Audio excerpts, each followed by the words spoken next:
Okay, thank you. Hello, everyone, and welcome to the second live event held by the Gen Z mental health app, Soluna by Kooth. My name is Lauren Cassidy. I'm a Gen Z mental health advocate and a music artist. And on my TikTok and YouTube channel, I share experiences from my life, as well as stories and music with the goal to help people who can relate to it to feel less alone and more understood. I was on the last one, so I'm so happy to be back again. And today I'm joined by a very special guest, Dr. Jessica Puri. How are you doing today, Jessica? I am caffeinated and ready to go. Perfect. Here we go. So today we're going to be discussing something that a lot of Gen Z struggles with, especially during the holidays, and that is loneliness. Yeah. We'll be talking about the causes of loneliness, the effects of loneliness on our health, and ways we can manage it so that it can be a better or overall healthier experience. But before we get into any of that, I'd like to introduce all of you to Dr. Jessica. She's originally from Nigeria. She is a Bachelor of Science in Biology, a Master of Public Health, and a doctoral degree. And she teaches public health courses at 2 universities and creates content for the Soluna app.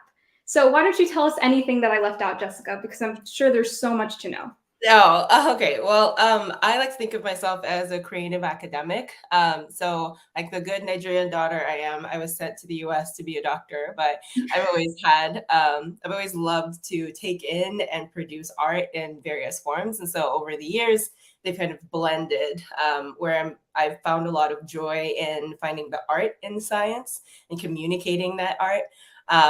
One of the ways that has come or shown up recently is being able to or enjoying breaking down really complex and uncomfortable topics into conversational pieces for really any audience. Right. Hence why I'm really excited to talk about loneliness and isolation today. I love that term, a creative academic. I feel like some people try to separate the two, but when you put them together, it just opens up a lot more possibilities for how to go about certain problems. So Absolutely. I Yeah. love that. I have some studies I want to share about the topic of Gen Z and loneliness. So, studies actually show that Gen Z is the loneliest generation that the world has ever seen. Their isolation rates are higher than both millennials and Gen X. And 75% of Gen Z feels lonelier during the holiday season than any other time of year. So, on the Soluna app, there was a poll and it was titled, I feel loneliness when I'm ... And the responses that you could have chosen from were spending time alone, apart from family and friends, apart from my partner, scrolling on social media, and celebrating holidays or special events. The highest voted one, as you can see, was 35% for apart from family and friends. Now, this one I understand a lot. As someone who is Gen Z myself, I moved halfway across the country from my family in order to heal from childhood trauma and break unhealthy generational cycles. So even though that it was a good thing that I was moving and getting away from my family for a little bit, this led to a lot of loneliness that I didn't quite expect because in my head, I'm doing something good for me, right? I'm doing something to change my life. So there's a website called campaigntoendloneliness.org, and they talk about 4 different types of loneliness. And I just want to bring them up because they are the types that I have experienced in my journey of moving out and trying to heal. And so these are physical loneliness, which is just missing the feeling of people being around. It doesn't even have to be people that you have a relationship with, just people being around in general. There's emotional loneliness, which is feeling misunderstood by the people around you or an absence of meaningful relationships. There's social loneliness, which is a perceived deficit in the quality of social connections. So it's kind of that feeling that I feel like a lot of teenagers can relate to, where it's like, yes, I have friends, but they don't feel like friends, or they're not like the friends you see in the movies where you have your clique, your group, your girls, for me, that you could just go to about anything. It's a little bit different, or a surface level friendship. And then there's existential loneliness, which is a feeling of fundamental separateness from others in the wider world. And I think this is more for people who are leaving religions, entering religions, choosing a religion or faith system different from their family, breaking off from one community to join another, because existential applies to things that are outside of us, bigger than us, right? Yeah. And there was one that isn't mentioned on the website, but one that you actually shared with me, Jessica, earlier this week, called cultural isolation. And you define this as a deep immersion combined with limited opportunities to interact with home culture peers. This can result for example, from being isolated by geography. So the others that we talked about, I explained a little bit, and they're pretty self-explanatory, and we can touch upon them as we talk about the causes and effects of loneliness. But I really want to hear about cultural isolation and your experiences with that. And as a professor, things that you've maybe seen your students experience. Absolutely. So I would group cultural isolation under or like a type of social isolation. So in my experience, like I said, I'm Nigerian, so I grew up there and came to the U.S. when I was 17, which is such a pivotal time when you're figuring life out, figuring hormones, trying to decide what your values are, and all of that. Things that are constantly changing, but I was just starting to become aware of who I am and things I enjoy. And one of the first ways that I was pushed into cultural isolation was in my speech. So I still have a Nigerian accent, but I tend to bring it out depending on who I'm talking to. It's almost subconscious at this point. So Right. talking to you, feeding off you, my American accent comes out.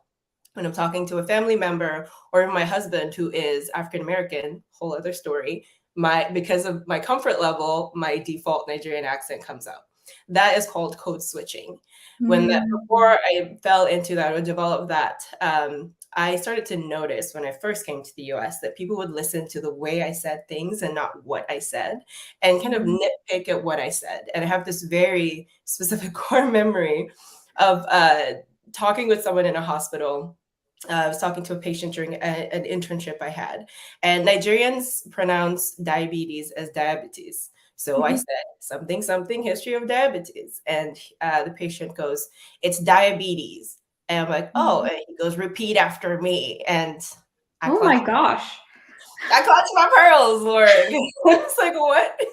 And at the time, I didn't know the words to, respond to that. But I immediately just felt so self-conscious and so afraid of saying the wrong thing to people. While all of this was happening, I also started to experience lowered expectations from people. So an example of this was my very first semester. I'm sitting around a table, the food court on campus, with people who were very good friends of mine at the time. And someone asked about our GPA, and everyone's kind of going around and sharing it. And I wasn't used to that, but I figured, oh, this is just a thing people do. And I share my GPA. And the person who asked the question said, "No way Jessica has a higher GPA than I do." And that was also one of those like, what? And if I had the language then that I do now, I would have said, "Hey, that's not very kind. That's actually pretty hurtful. Like, what do you mean by that statement?" But being the only person on the table that both looked and sounded different, it was very natural to assume that comment was directed at my identity. And so that pushed me further into cultural isolation. Those experiences have made me very sensitive to my students. So these experiences happened in college. And so now as a college professor, I'm very attentive to how isolation presents in my students. During one-on-one check-ins, I get to have little conversations with them. And one of the first things I ask is, what does social support look like for you? And it's usually a mix of, oh, it's my family or my partner or my friends or my roommates. And you can usually tell whether the support that they have is pretty distant, because a lot of my students live on campus. So their families who they see during the holiday and call those people their primary social support, or their friends or roommates who are more immediate, right? So like people who can intervene during a crisis of isolation, right? So I'm getting to see it show up in different ways. One other way I see it showing up sometimes is with my Black students. So I've been teaching for about 4 years, and at least twice a year, I have a student that tells me, "Hey, you're the very first Black professor I've ever had, or the first Black female professor I've ever had." A lot of them tend to be seniors in college. And so they've gone through an entire college career without seeing representation in their professors, and really not being able to have conversations with people of authority in their academic, career, with people that can kind of push them in the direction of their capacity. I don't want to generalize, but this comes up a lot in my conversations with students, and I realize, oh, there's kind of a professional isolation that starts in college, where people start to feel like imposters even when they're done with college and start their dream jobs and so on and so forth. Yeah. Right. Absolutely. Wow. Thank you for sharing all of that. Like your willingness to be vulnerable and open and honest is it's so valued and it's so important, especially in an effort to create more awareness around loneliness and lack of support structures, especially like you said, for people who come from a completely different country and are trying to adjust to a life here. To be met with so much hate and rude attitude is just, it could shut you down immediately. But something I really admire about you is how you've used these experiences to inform you as you continue to grow and create your own identity as an individual to help other people that you see struggling with this, specifically your students. That's great. Thank you for saying that. Oh, there's some experiences that I'm like, oh, I would absolutely do this again. It's gonna be great. Right. I will use this. And somewhere I'm like, I'm okay. I don't have to Right. do that one Yeah. again. Yeah, but I feel that too. As much as my experiences have informed me to help others, there are certain ones I wouldn't want to repeat. And so I always like to say we're not grateful for the experiences themselves, you know, whether it's discrimination or it's abuse. We're not thankful for that, but we're thankful for who we've been able to become exactly. despite it, right? Who the empathy we've been able to grow and the kindness we're able to show others because we have an understanding of what it's like to be on the receiving end of those situations. So thank you so much for sharing all of that. I think it's a big help to your students. And I told you this earlier, but I wish I had a professor like you in school because it seems like you're really concerned about making sure your students have a support system, and checking if they do or not. I don't know if you mentioned it here or if you mentioned it just earlier, but check-ins. Can you talk a little bit about that? Yes, absolutely. So sometimes they're built into the syllabus, and then some other times I like to let it go informally and just kind of let students come up to me as they wish. And sometimes it's, you know, intentional, where even if it is informal, if I see a student struggling, I would, you know, ask for a check-in and really not necessarily talk about their academic performance, and just kind of be like, hey, how are you doing? Um, just, you know, create that genuine space where it's like, when I ask Right. you how you're doing, I'm not looking for I'm doing okay. Like, I'm looking for raw, like, you know, honesty, because my job here is to guide you through your, you know, however long I have with you in this Yeah. semester. So, yeah, so those check-ins usually are about that. And one of the things that I start to see come out of that are these kinds of images that were actually coined by one of my favorite religious authors. It's the idea of the actual self versus the perceived self and the projected self, right? So your actual self is who you are when you're absolutely alone, right? In that place of isolation. Your projected self is who you want people to see when they look at you, and your perceived self is what you think people see when they look at you. And so I pay attention to that in those check-ins with my students to see, like, is this kind of a projected self that's coming out? Is there something deeper in the actual self? And like, is how is that even affecting their perceived self? And the students that are struggling with isolation the most tend to have the widest gaps in those three types of self. Right.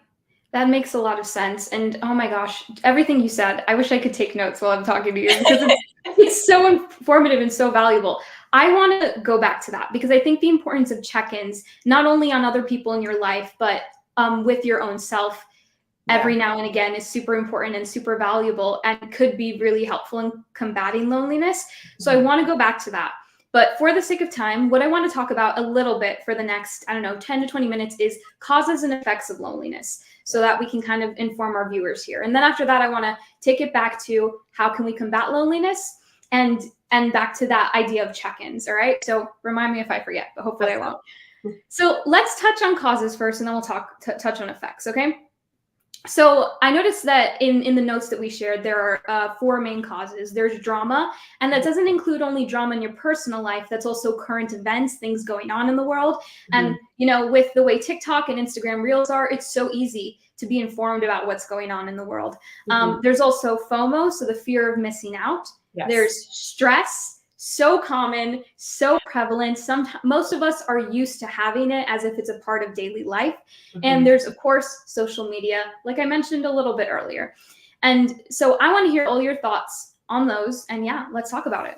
Absolutely. Okay, so let's start with drama. So the term almost sounds a little informal and, you know, petty sometimes, but it's really not just that. So drama goes beyond some of those peer-to-peer tensions where you're still figuring out hormones and figuring out the words to express how you feel, or disagreements with the people that you're surrounded by and all of that. It goes beyond that to the political drama happening in the world and societal issues and environmental tensions. And when it comes to Gen Zs, there's just this exposure they have to all of it that millennials like me and the whole generations before were almost protected from, right? We had the luxury of just kind of knowing from a distance, wars have always happened. People that have always been violated in different ways. Like nothing that's happening is necessarily essentially new, but several generations before have just had the luxury of not having to be fully engaged with it, right? Gen Zs are growing and developing their bodies and their brains and hormones, but at the same time, fully faced with very, very heavy realities all over the world, right? So while it has produced stress, which we have a lot of content on Soluna coming out about stress, it also kind of makes Gen Z just a very sweet generation in my mind, that y'all have this opportunity to really pick on some very beautiful things that you want to focus on, right? You can be some of the most driven, some of the most compassionate people. So while it's not a great thing that that all the drama is kind of facing Gen Zs, some good has come out of it. Right. So, not a lot. And then of course we have FOMO, the fear of missing out. When you're constantly inundated with access to all of this information, there's that wonder of like, well, what if the grass is greener on the other side? Like, what if like all of this just looks a little better? And like, what happens if I miss out? Am I not cool? Am I not part of it? Right? Like, what information am I missing out on? Does it look like I don't have influence? And so all of these thoughts, it's never just like I want to be in a mix for fame type of thing. It's really like, what am I missing out on if I'm not fully present? And am I a full person, right? Am I rounded? Am I whole if I miss out on some very important information? But there's always information. There's always information out there. And I think something that can go hand in hand with that is there's a lot of pressure to know exactly what your opinions are about everything going on in the world all the time, and have very strong opinions, because that also brings community. When you have a strong opinion, you can join a community, usually online, that also has that strong opinion. And then it makes you feel connected to something. So that also bleeds into the FOMO type of feeling. Yeah. And I said in passing to a student one time, this was during a class, they asked a question and I said, well, I don't necessarily have enough of an informed opinion to answer that question. Because I made a note of it, and I was like, yeah, I'm gonna look this up later and come back. And I didn't realize how meaningful it was for that student. Like, she walked up to me later and was like, hey, like, thanks for mentioning the like informed opinion piece. I'm like, yes, I am terrified of not giving informed information to you. I'm your professor. It was really great to see that someone appreciated it. And I'm really hoping that that's a practice that she can take on too, that really anyone listening can be okay with saying, you know what, I don't know enough about this to weigh in yet. Right. Yes. Stress. All of these lead to the other. You have the drama across the world leading to FOMO. I want to know about everything. I want to be involved. How can I help? Leading to stress. When, I don't know, sometimes there's helplessness. Sometimes it's overwhelming. Sometimes you can't be involved in every conversation about everything all the time. Yes, absolutely. And then stress just ends up showing up physically and emotionally and mentally, right? And then when we're not in the habit of being a part of community and expressing those things that are stressors for us, we end up just carrying them more and more. And because our bodies are recording these things, it's actually a fantastic book. It's called The Body Keeps the Score. When your body is recording all of this, it's gonna show up somehow, right? Often as sickness, right? Or just as ill health in the body. Yes, and really the source of all of that at this point, or the source of most of it, ends up being social media. That's a big one.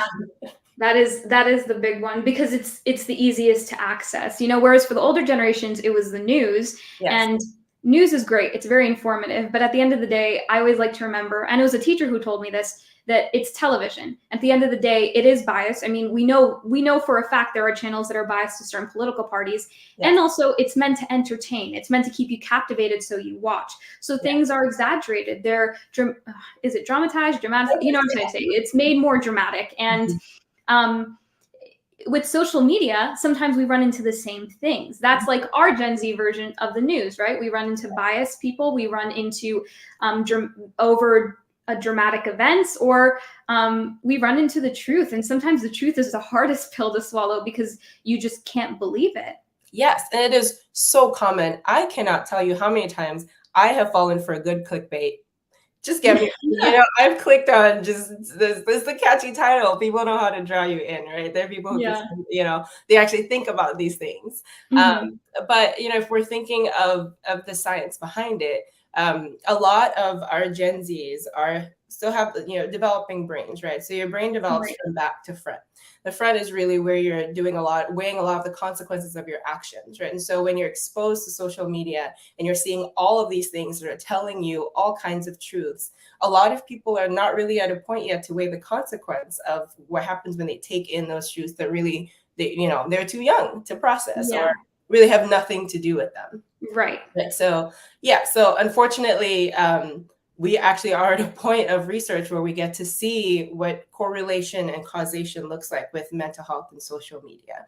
So in research, correlation is essentially saying there are these two things that are happening. They tend to be happening around each other, but we don't necessarily have enough data points to show that that one is happening because of the others. Hence, they're just correlated. With causation, we have enough proof to show that one is directly causing the other.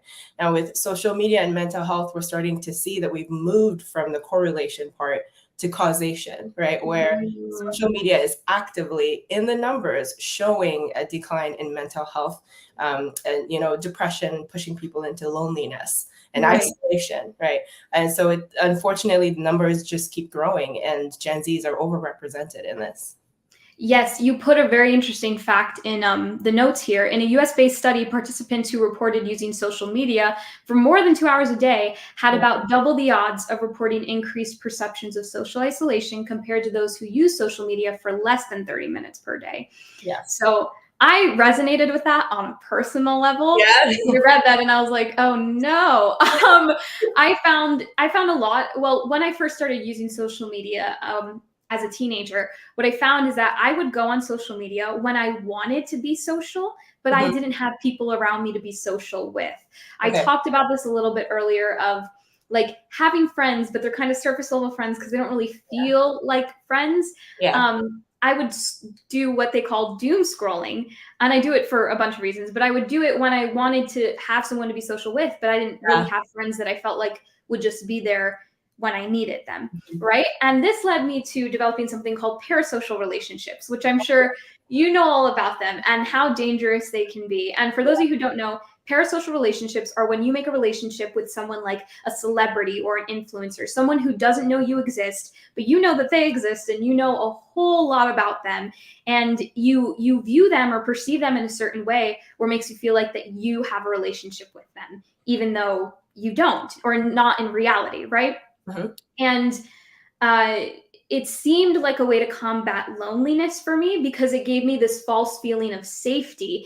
There's a quote that's from an article. Studies have shown that people with low self-esteem favor the stability of a one-sided parasocial relationship as there involves little to no risk of ever being rejected by a celebrity because you're never going to meet them. But this illusion of a close relationship can actually result in more depression and more loneliness once the celebrity or the influencer does something that goes against your moral values, which we see happen a lot. Cancel culture is a big thing, right? And, cancel culture is just another way of creating community. How easy it is to flock with other people who hate the same person you do. Yeah. So that's another way to combat loneliness. It's not great because it involves feelings that it perpetuates, I don't like calling it negative emotions, but it perpetuates anger, which never really leads to anything good long term. So but it is another way of finding community. And so there's so many things going to social media where you join a community that's based on hating somebody, or you create a parasocial relationship, or you struggle with overstimulation from social media after doom scrolling, that to carry a conversation in real life with somebody seems like too much. And so you cancel plans with friends just to stay in bed. And then a big one, toxic positivity, which is shown by so many influencers. And I really try not, as a content creator on TikTok, I try not to fall into this trap. I try to just be real and talk about like my experiences. And yes, I've learned lessons from them and they've helped me grow and become a good person. But like we separated earlier, I can be grateful for who I am now and not grateful for the abuse that I faced, and those difficult experiences. Absolutely. But the toxic positivity or the good vibes only trend is a huge factor in the loneliness epidemic. And we have to remember that when we're looking at social media, as much as there is bad and honest stuff on there, there's also people who just like to show the best parts of their relationship with their spouse or their boyfriend, the best parts of their the best parts of their career, the best parts of their rich lifestyle, and absolutely. And those things make us feel like we're behind in life, and that contributes to our feeling of loneliness as well. Makes us feel inferior. Yeah. That's so well put. I like that. Yeah. It's so interesting. The toxic positivity, you have people who are very much in, like, that is their niche, right? That is the content that they're putting out. People are continuing to challenge them, but they're not trying to hear anything about it. Right. And then, so you have people who are de-influencers, like their whole content is there to remind you, hey, you don't need to buy that. And just because you saw this somewhere, which I absolutely love. One of the things I like to pay attention to as well when it comes to mental health is some of that content that makes me wonder, when are you crossing the line between just being honest about a difficult season and putting it out there for relatability? And at what point do you cross over into trauma dumping on an unsuspecting person who is not ready to hear any of that? Things that you should be talking about with a professional, right? And there's unfortunately these trends I'm seeing where someone's going through a drive-through and they just start pouring out all of their traumas, sharing, with the person at the drive-through that just wants to hand you over your order, Right. Yeah. So while there is toxic positivity, or the things I hope for it with our mental health journey is that we're not overcorrecting and kind of swinging the pendulum all the way to the other end with complete, trauma dumping. Because at the end of the day, they kind of both exist in the same space. We're not what's that word? Regulating, right? We're not regulating for reality and communicating some good and some bad. Right, because as much as I feel like there's this lean in social media and in TikTok to show more of the real world, we're still not fully there. There's still a lot of skits on TikTok that are presented as real life events happening. There's still a lot of people who want to make you think that their life is all bubbly and good, when underneath the surface, they're stressed about making this kind of content. They get frustrated. And as a content creator myself, I'm very careful to make sure that when I talk about my life experiences, I'm not trauma dumping, because everything I talk about on social media, I've already healed from, or I'm in the process of healing. And I only share when I feel like there's a lesson to be learned, or a lesson that I think other people can relate to, or something that might help them. I'm very clear, though, that I'm not a therapist. My TikTok is not free therapy. It's just guidance. It's just relatability. That's the purpose of it. Yes. And that really could be the beginning of someone's healing journey, just getting to hear. Yeah, exactly. And it's also to let you know, if your healing journey is hard. I mean, when I first started my healing journey, it was a pain because it's so exhausting emotionally, and doing it on your own is even harder. So it's just, if I came across people on TikTok who were going through a healing journey, it was just nice to hear their input and knowing that, hey, it's a struggle for everybody and you're not alone in it. But not going as far as to build that parasocial relationship with them, or, look at their life and be like, wow, they're so far in their healing journey. I wish that was me, because everything in due time. And back to what you were saying about the parasocial relationships, but also, if we're tying it together with brain development, I think often about those expectations that people start to place on themselves because of what they see, right? So they see so much of what they love in this this content provider that's putting out all of this, consistent, sometimes Photoshop, sometimes just a filter, but this Right. consistently beautiful image. And when you're not able to self-regulate and kind of process reality, a lot of people end up carrying a lot of those expectations on themselves, and kind of leads to all of these trends that we see, right? And so Yes. one of the things that I really wanted to touch on, especially when it comes to social media and brain development, is we unfortunately see how this presents sometimes differently in males and females, but society is putting unreal expectations on everyone.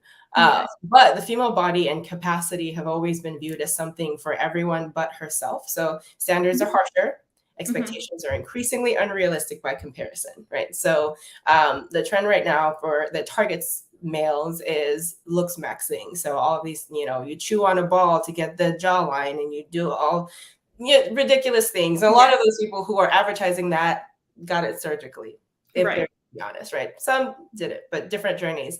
But really advertising this very specific thing to put pressure on people, because it looks a certain way. People on the other end of it are seeing what they desire.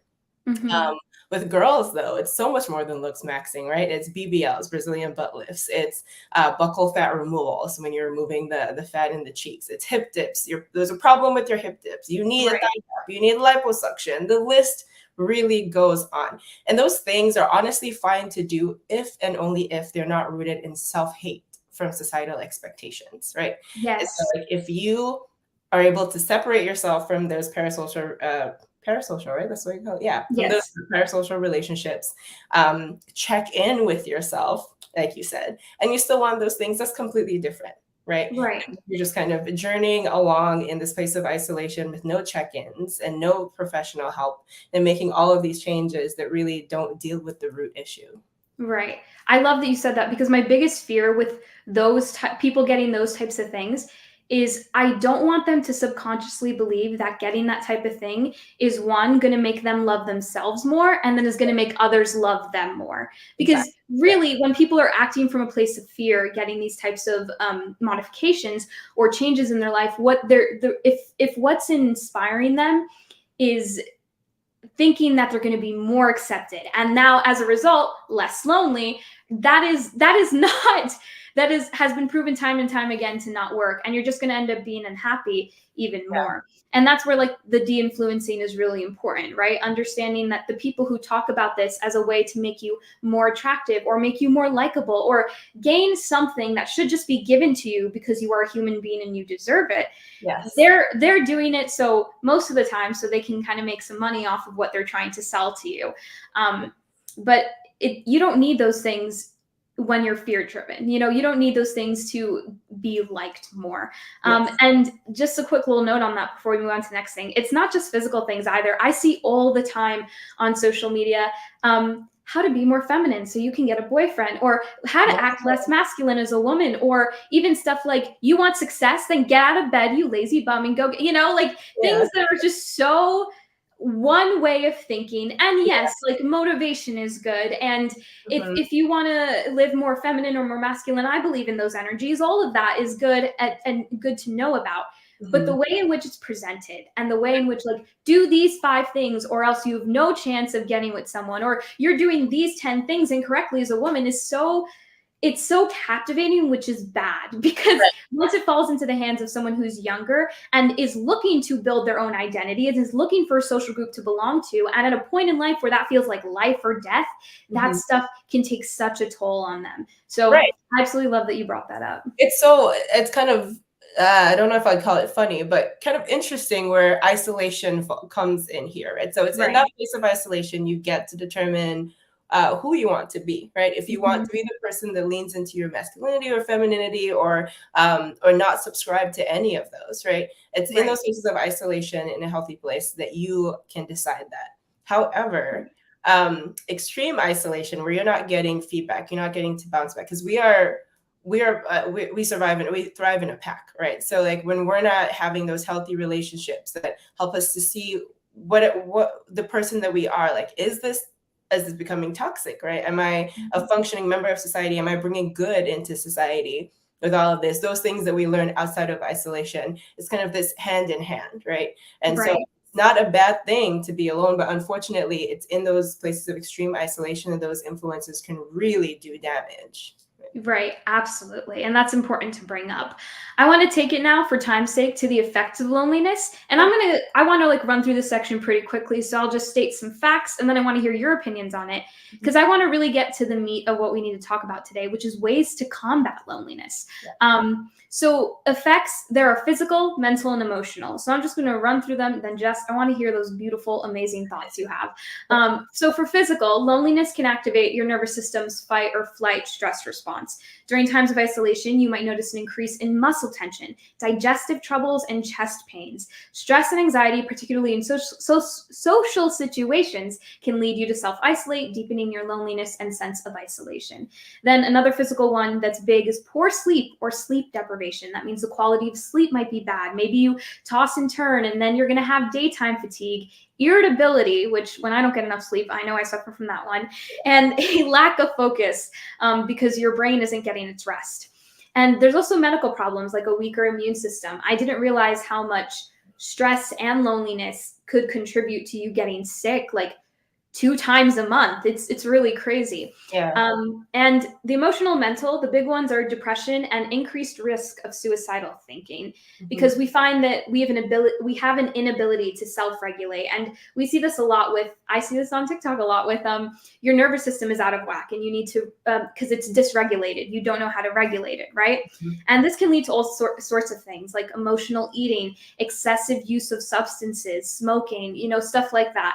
And it's all in an effort to try to self-soothe, but it's not the best methods for self-soothing. So Jess, I just want to know if you had any things to add on to that before we start talking about ways we can cope with loneliness. Yeah, that was really great and thorough. Like one of the things that I hope people know is that you can put words to identifying like your current condition, right? So like, am I responding to this particular issue because I'm dysregulated, or is this a natural response to a challenging situation, right?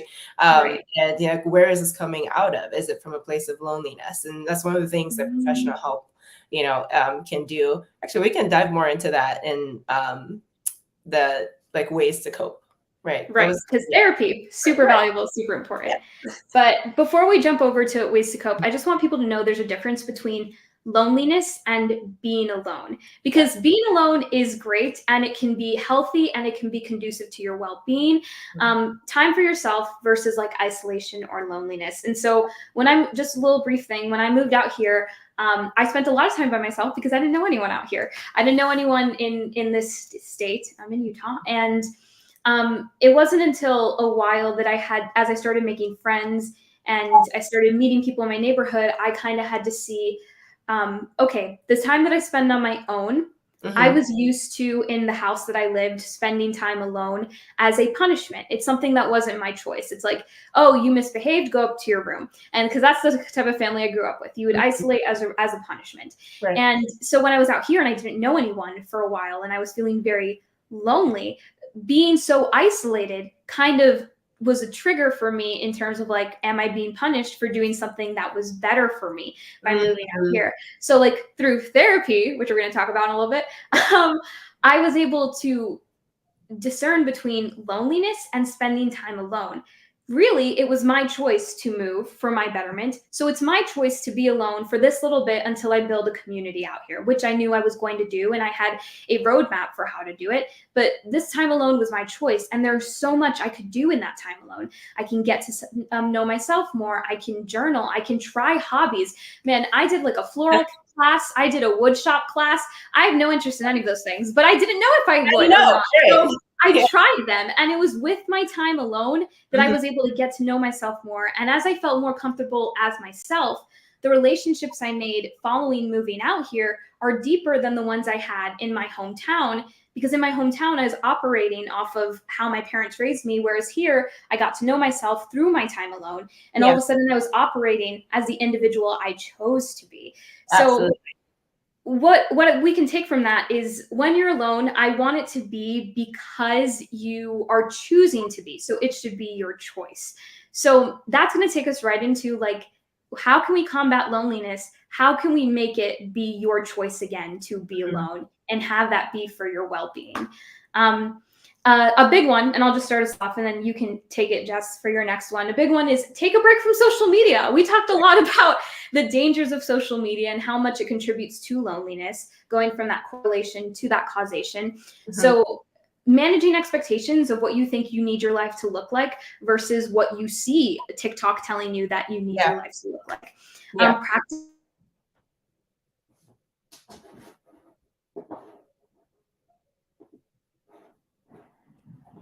Sorry about that. I don't know what just happened. My video, I think, just went off for a second, but I'm back. Okay. Anyways, practicing mindfulness. So I think a big thing for that is we all have the thing on our phone that gives us a social media timer. So putting a timer on for your social media, knowing how much you're consuming and what type of content is your For You page turning into. And is that the type of content you want to be watching? Because if not, you can dictate the algorithm. You don't have to keep scrolling, go away for a little bit, you know? Yeah. And one last one I'll say is finding joy in the everyday. Practice being present. A lot of people will scroll through social media, again, the doom scrolling, because it's filling a gap, it's filling a void, or it's a distraction from real life. It's a form of disassociating. And I've done this a lot. So practicing being present, sitting with feelings that are uncomfortable at first, doing that can help you to not only withstand stress more and become a little bit de-influenced because you're not scrolling, but it also helps you and you're going to be okay. So those are just like 3 little things I wanted to start us off with. But I mean, those are all so good. And just even on the idea of mindfulness and being in the present, like, I love how you put that. One of the things I like to think about is time will always pass, right? It's what we do within that time. So after you've taken that break from social media, what are you doing within that time, right? Are you going to be able to look back and be proud of the fact that you took an extra 15 minutes to really put words to your emotions, right? And to share those emotions. Or are you going to have to do this all over again a little later because you didn't take time to deal with those emotions in the first place? Practicing de-influencing for yourself, even as you are, even in talking to yourself. So Lauren, I want to bring us back to checking in. I talk to myself kind of in the plural because it's me, myself, and I. We're all in here having many conversations, right? And so it's one of those things of checking in, like, how did we do today? What, how much work do we put into kind of narrowing the gap between the actual self, the projected self, and the perceived self, right? And did my thought patterns kind of throw me back into that place where I'm not the same person outside as I am inside, right? As I don't know if you would say the same, but some of my deepest friendships have been in those spaces when I've been allowed to let my actual self be the same as my projected self, right? So my perceived self is actually pretty accurate, and I can see that I'm loved really for who I am, right? And this is true for Gen Zs, for millennials, for every generation that is. You will be absolutely loved for who you are. Sometimes it will take a little longer because you need to find your people and find your space. But it's absolutely worth it. It is so much better than a parasocial relationship, right? Where this person doesn't know how to give back to you what you need, right? What they're putting out is really for everyone. What you get to receive in those meaningful relationships that you've worked on because you've projected exactly who you are, so much more. Those last longer, right? Absolutely, yeah. Just to mention a few things that you brought up in there, check-ins. So I wanted to come back to this a little bit because it's super important. I should probably get back on it, but I used to do monthly check-ins where I would journal and I would ask myself, what are the ways in which you made yourself feel loved this month? And then what are ways in which you felt uncomfortable, and it wasn't in a way to grow, and it wasn't like, where did you act outside of your values? You weren't in alignment with them, did things that maybe weren't best for your health or your happiness. What have you learned from the experiences this month that you can adjust and change moving forward to create more long-term fulfillment for yourself? And it would be so interesting to look at that because I could also see where I was being super critical of myself and where those critiques didn't come from me specifically, but from like my past or ways that my parents taught me to think or ways that teachers taught me to think. So in a way to help to get to know yourself more, and also it also influences because you're connecting with who you really are. And again, the more you get to know yourself, the more deeper relationships you're going to be able to create, because you want to find that sweet spot where you can go from being alone, being 100% yourself, to being in front of other people and being 100% yourself. And then we don't need to worry about code switching as much because I know. you feel accepted. And that's the healthiest headspace to be. You Yes. don't want your relationships to be performative. You want them to be real. Yes. That's what we need for our survival as human beings. And so I think all of that goes hand in hand with practicing self-care. You don't need to earn the right to be around other people, you know? And if you feel like you do, either you're not around the right people or you just haven't learned how to be comfortably in your own skin because of fear of rejection or abandonment of all those. And I'll take that to bring us back to therapy. Therapy is a great tool for combating loneliness because your loneliness can stem from something that you're not aware of, and it can have effects on your life that you aren't aware of. And it takes sometimes talking to a mental health professional to see those things that we subconsciously do but aren't aware of, you know? Absolutely. I wonder about that sometimes with my students when I just say in passing, oh yeah, I was talking with my therapist about attachment styles. And, but usually if it's relevant to the lecture, like, and I love to make little jokes, like shout out to the therapists out there, to remind them that just anyone should be in therapy. My typical joke is if you're the firstborn child in a Nigerian family, get therapy, but really, that's right. I love that. All of us. Yes. So like finding the piece of going to a therapist, the way you'd go to a cardiologist if you had a heart issue, right? Or, a urologist, if there's an issue with your urinary tract system, that's very specific. But, like there are specialties for different parts of our bodies. Why not be proactive with the specialist for our minds? Absolutely. Absolutely. And that we talked a lot about trying to, or things you can use in order to detect loneliness in yourself and take care of it, and seeing where it's not playing a very good role in your life. Something I want to ask you, and this is related to the check-ins and you having been such a great support for your students, what's one bit of suggestion that you can offer people who are trying to be more aware of people around them who are struggling from loneliness? And, what would you tell them? So it's like, oh, I can notice better that my best friend is actually suffering from loneliness and be a little bit of support to them. My main advice would be, do not be afraid of asking questions. Sometimes people just want to be asked, right? They just want a real, how are you? It is unfortunately so normal in our culture to make it part of greeting, right? How you doing? I'm doing good. And it doesn't serve anyone. So making those intentional, and sometimes I would follow up with like, I'm not looking for a basic answer. Like, I mean, how are you doing? And obviously, reading the room, right? You're not asking this in an open space where they're not comfortable and all of that. But like cultivating the physical atmosphere as well as the mental and emotional atmosphere to let people come into the question. That is really my biggest thing. And you can start small, right? It's not, you're not going to most of us are not therapists, so we're not providing the solution. But we are getting to be a part of the beginning of someone's healing journey by helping them identify isolation. So we can, one of the ways that we can do that, when we ask a question, depending on the response, we can ask even more questions, right? Sometimes you can even just ask directly, like, do you think this is connected to just feeling alone? Right? It looks like you're alone a lot, creating those open-ended questions that don't really let people get away with just yes or no, right? Like making a conversation out of these things. It definitely takes practice. I am by no means perfect at it. People don't always give me the deep answer I'm looking for, but it's just something to continue to do and make a usual practice in our lives. You may not be perfect at it, but at least you're trying. And I think that is very humble of you. And, just one last note on that. You're absolutely right. And I can't enforce this point enough, that people won't come and tell you genuinely how they're doing, especially because there's so much risk. It feels so much of a risk to be rejected for who you are, that it's such a scary thing to do. And it's just better to stay silent and not feel like a bother or a burden to anybody.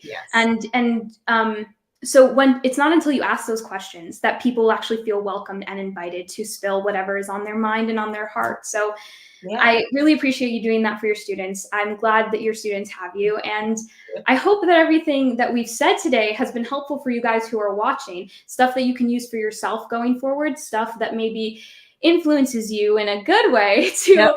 to check on others and check on yourself every now and again. There's just a few things I want to mention before we finish up today, and that's you guys should get ready for the Soluna app that's going to be launching in January 2024. Again, this is for Gen Z. It's all about mental health and helping you through those struggles so you feel less alone and more understood. It's going to be available for Californians aged 13 to 25.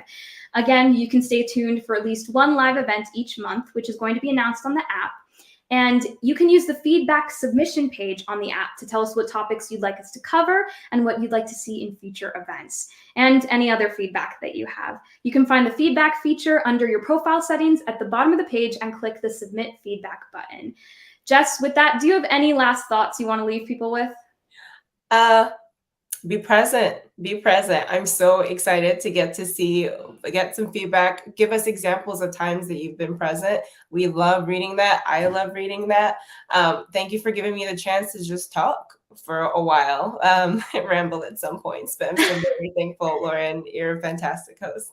Oh, and you are just so knowledgeable and so wise and so loving and caring. I hope that you guys have a happy, healthy holiday season and that you get to feel loved just the way that you deserve to for who you truly are. And we'll see you next time. Bye.